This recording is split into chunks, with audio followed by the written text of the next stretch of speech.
Here's what you want. They find an episode because it answers their need. They hit play. It's helpful, clear, exactly what they needed. And then something shifts. Now they're not searching anywhere else. They're not comparing voices. They're not browsing for alternatives. They're thinking, wait a minute, what else can this person or this show do for me? And then suddenly they're 3 episodes deep, then 5, then 10. That's not luck. That's not because of the host's glowing personality. That's engineered bingeability. And today, you're going to learn how to design your podcast so your ideal client doesn't just listen once and stumble upon the show and then check out. They stay, they trust you, and eventually they work with you. You're listening to Podcasting for Financial Professionals, the show where smart business owners learn how to use podcasting as a serious growth tool, not just another marketing experiment. I'm Virginia Elder, podcast strategist and founder of Podcast Abundance. Since 2019, I've helped professionals stop guessing with their podcast and instead build a show that increases their authority, expands reach, and generates leads for their business. If you've ever wondered whether your podcast is actually generating leads or if you're just kind of publishing episodes and hoping for the best, you're not alone. And the issue usually isn't the content. It's that no one ever showed you what to track. Your podcast builds authority, warms leads, expands your reach, and creates opportunities long before someone ever hires you. But if you're only watching download numbers, you're missing most of the ROI. That's why I created the Podcast ROI Metrics Tracker, a free tool that helps you track 50 plus non-traditional metrics so you can finally see what your podcast is really doing for your business. Grab it now at podcastabundance.com/ROI-tracker. All right, let's get into the episode.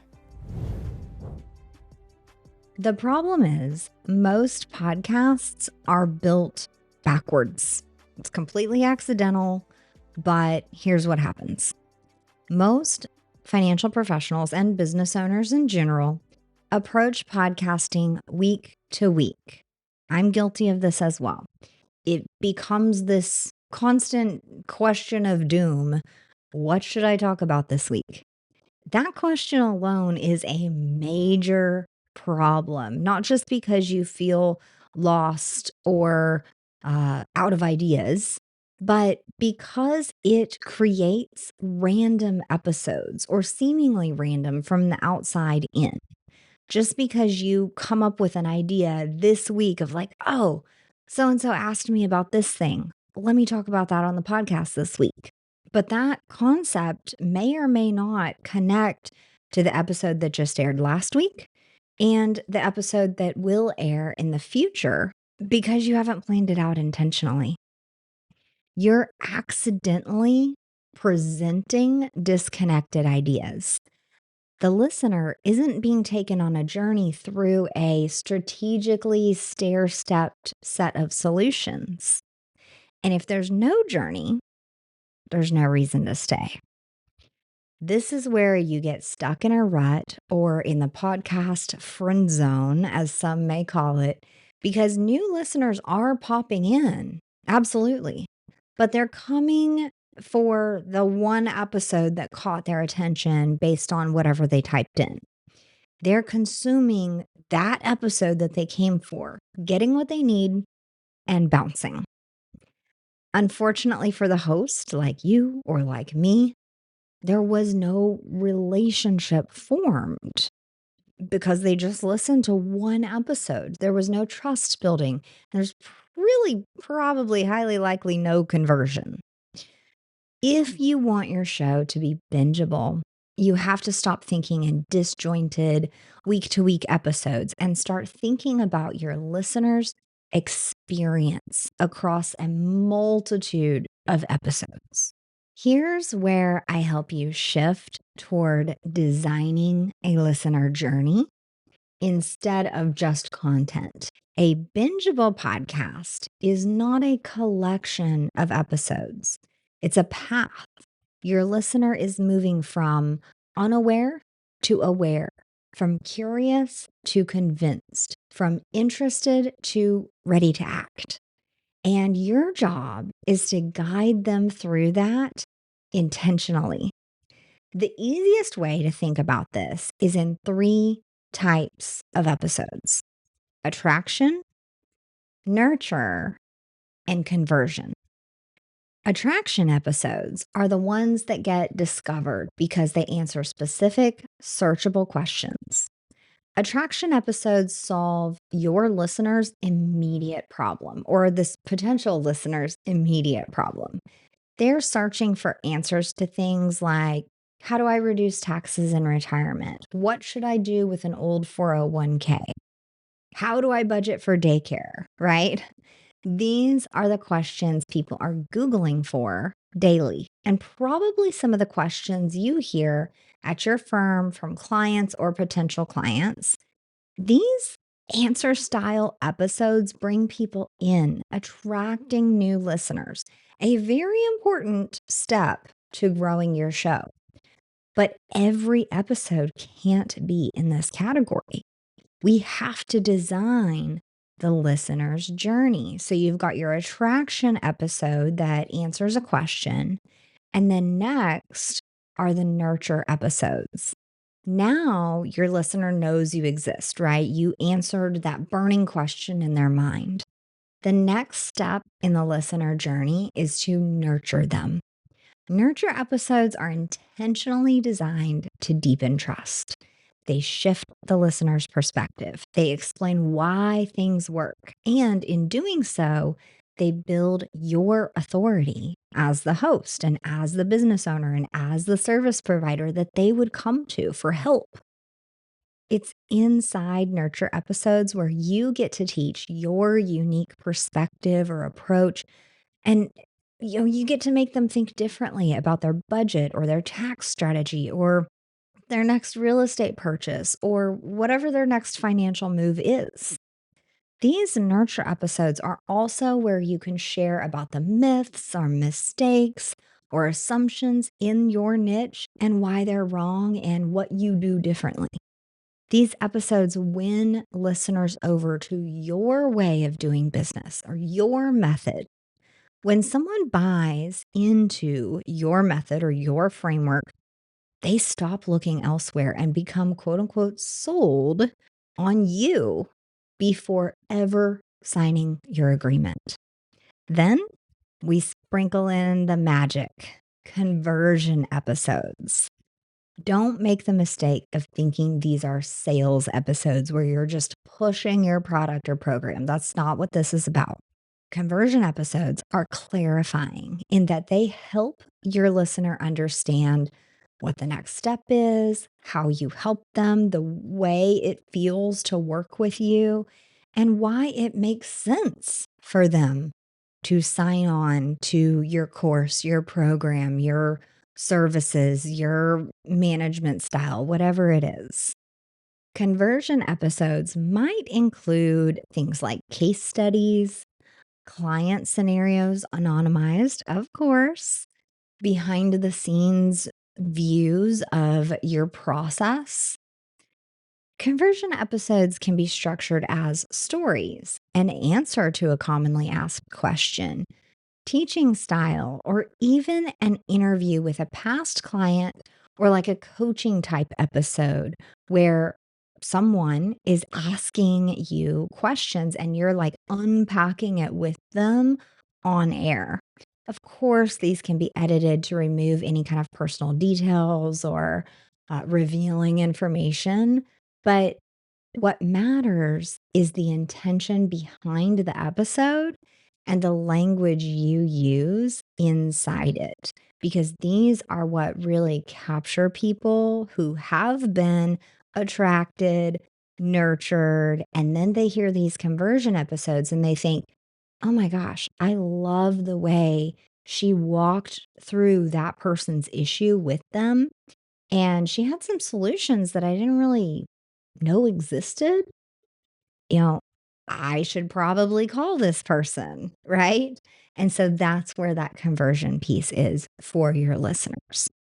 Now that you know the three types, attraction, nurture, and conversion, these three have to work together on purpose. Here's where most podcast hosts completely miss the target. They do have these types of episodes. I can go through their back catalog and pick them out and label them and show you what you've got. But typically, in the verbal or video portion of the episode, they didn't connect them, like string the episodes together for the listeners. In other words, after discussing, tax strategies, they didn't already plan for an episode on like a very specific tax strategy that was mentioned, but we're going to unpack it in the next episode. And, to have planned that to immediately follow so that you can like string them along into that next deeper episode. If they did, they'd be able to say, like on air during recording, if you enjoyed today's episode on this and are ready for the next step, make sure you've subscribed because in next week's episode, I'm going to be walking you through blah, blah, blah, deeper strategy, right? A bingeable show is not just having all three types, attraction, nurture, and conversion type episodes. It's linking them together for your listeners in like a super obvious way and showing them what they should do, telling them during the episode that they should stay tuned and listen to next week's episode because it takes what we just talked about even further. Each episode should naturally lead to another, not randomly, of course, but strategically. And you, as the host, should, I hope, and I know this is possible, okay? Like, so I really dislike the should word, but when you are planning your show, let's say, once a quarter, you get to sit down and really map out like, what is the intention of the show this quarter? During that time, you should have episodes mapped out in this very connective, like next step, next step, next step way, so that you already know what's coming up, what you're going to talk about next week, who your guest is going to be, and you can already reference a future episode before it's ever released, or maybe even before it's recorded. This always keeps the listener hanging on for more.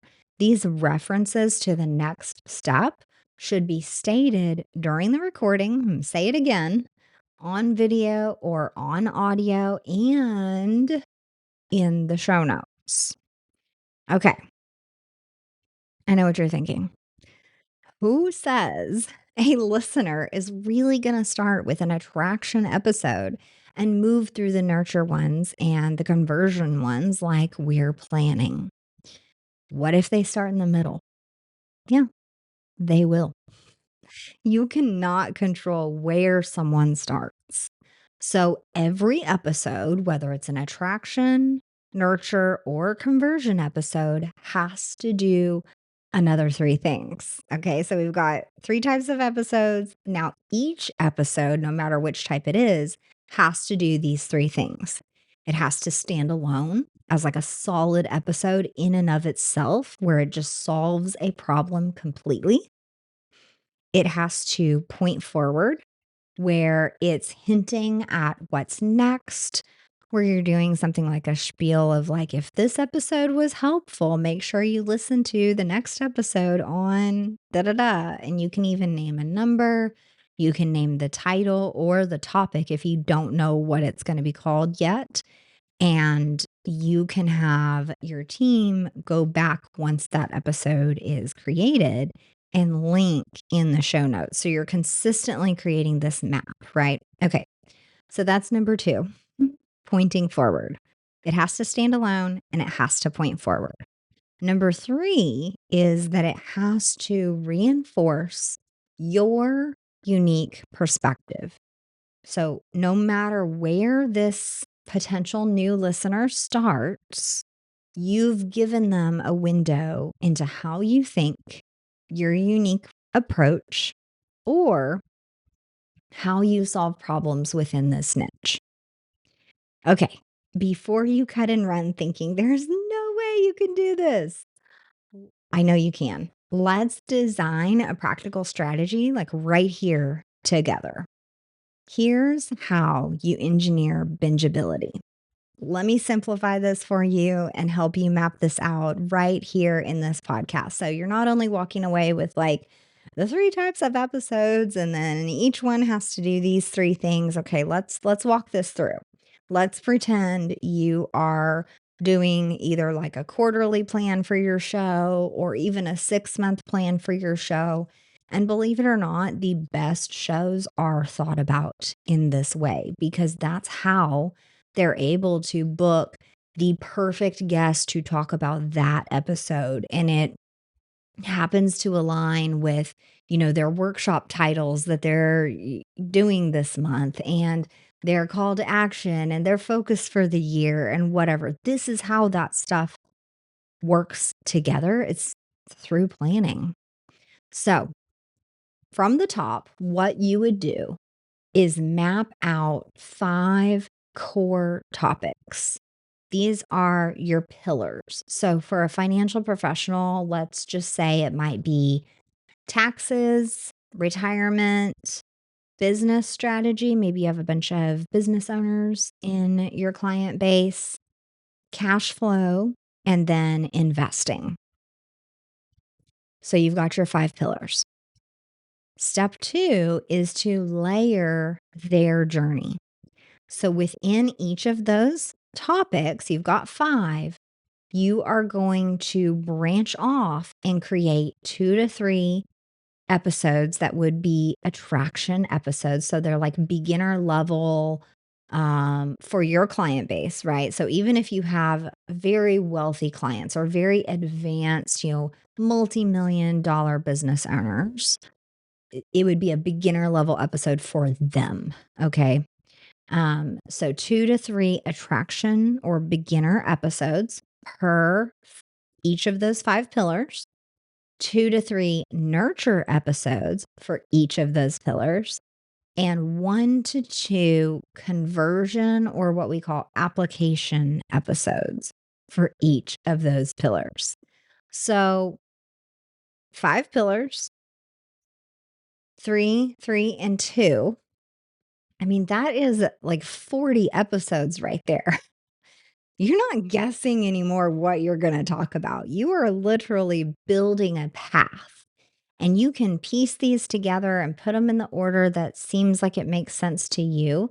But the beauty is that you can create episode bridges. And this is step 3 in this process.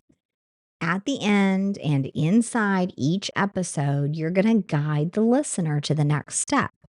You're not going to say something like, make sure you subscribed and leave a review and yada, yada, yada. That is a wasted call to action. But you can say, if you're thinking about this, the next step is this. You're literally telling them what to do next. This isn't even your call to action. It's just a simple statement you can mention anywhere in the middle of your episode. And now that you have 40 episode topics, you can start to put them in order. You can say, okay, this one is the deeper strategic level to that one. You know which ones belong to which pillar. You know which ones are intended to be attraction, nurture, and conversion episodes. So you can really start to, spreadsheet this out, or maybe you have a whiteboard like I do, and you start drawing and connecting ideas, and you make a plan. And this is where, if you need help with something like this, I love to strategize in this way. So, your next step would be to book a free call with me so that I can figure out where you are in this process and what I can do to help. Step 4 of designing this, let's say 6 months of content here, is to tease what's coming next. This is very similar to the bridge. The bridge was where you're like hinting at the next thing. If you're thinking about tax strategy, then the next step is exploring whatever, syndications or the Augusta rule, or like, you could list something really specific and go really deep on that next topic. Now, the tease is when you're saying, like, in the next episode, and you can name, episode 109 or whatever it is, and you can tell them, I'm going to show you whatever it is. And you can talk about more specifically the content that you just hinted at. With this simple statement, you've significantly reduced listener turnover. Now they are waiting, hanging out, hanging on till next week, and looking forward to that next episode that you promised. Step 5 in this mapping strategy here, where we've got our 5 pillars, we've got, multiple episodes per pillar that are intentionally to attract, nurture, and convert. The main thing we have to do throughout all of these 40 episodes that we're designing is to stay consistent in your voice and message. I'm not talking about consistency in the form of like, you got to publish at 5 a.m. every Thursday. I'm talking about creating familiarity and creating validation for their expectation. Bingeability requires constant tone, consistent frameworks, a consistent philosophy, and even episode elements like your cover art, your music, where you are recording. When someone sees multiple pieces of your production are consistent over a long period of time, your listener develops a deeper level of trust. Like, oh, yeah, that's your home office. I know exactly where you moved that plant in the background, or whatever. That it's like these seemingly silly little things, but they feel like they know you based on them seeing you in the same setting, in the same place each time. Great sound each time, great lighting each time. Maybe your hair is similar, or they notice when you do change your hair, things like that. And that seems silly, but, and those are all visual, but in your voice and the things that you say, the kind of like catchphrases that you have for your show, your tone, whether you're kind of shouty or what, like really relaxed, whatever it is that's you has to remain consistent. So, for example, if I had been coached to be this like over the top streamer type when I jumped onto my episodes, and here you've been listening to all these episodes all this time, and you're thinking, like, what is she on? Like, who is that today? Because that is not how she is normally. Your listeners would feel the same way about you. So, consistency as far as how you present yourself, the things that you say, your excitement in your voice, all of that, when consistent, creates trust with your listeners. Now, let's talk about what having a bingeable show does for your business. When your podcast becomes bingeable, which of course we already talked about, this isn't just like a mistake and you're lucky and so you created this bingeable show. No, it is an intentional design.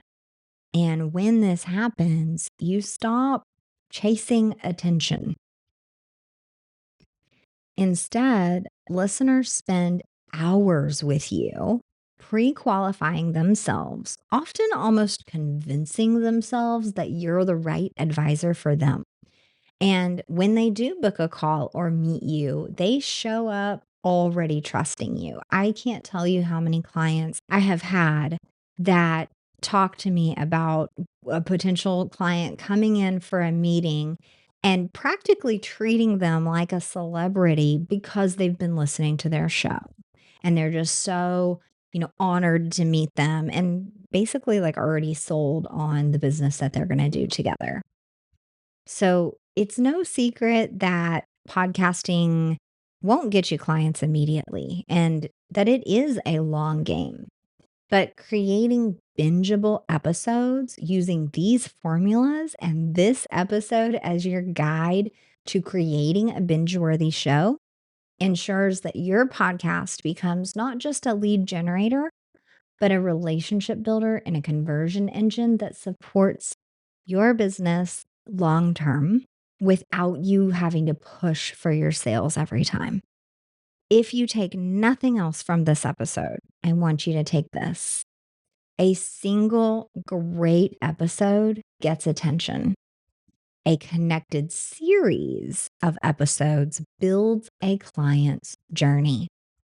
Your job as the host is not just to teach, it's to guide.